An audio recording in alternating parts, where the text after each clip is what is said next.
সালাউদ্দিন কাদের চৌধুরীর ছেলে হুম্মাম কাদের বলেন, আমার বাবা খুনের শিকার, আমি নিজে গুমের শিকার, আমার মা মামলার শিকার। হয়তো এখানে অনেকেই আছেন যাদের পারিবারিক অবস্থা প্রায় একই। স্বজন হারানোর বেদনা আমার থেকে বেশি কে বুঝে?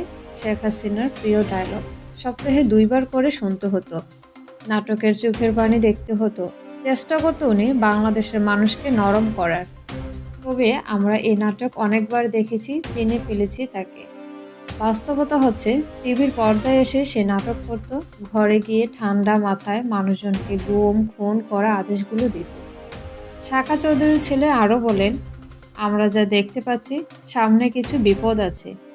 আপনারা দেখেছেন আমাদের পাশের দেশ বারবার বলে অবৈধভাবে কিছু বাংলাদেশিরা ভারতে ঢুকে পড়েছে, তাদেরকে ভারত থেকে বের করে দিতে হবে। অবৈধভাবে বর্তমানে আওয়ামী লীগের নেতারা ভারতে আছে,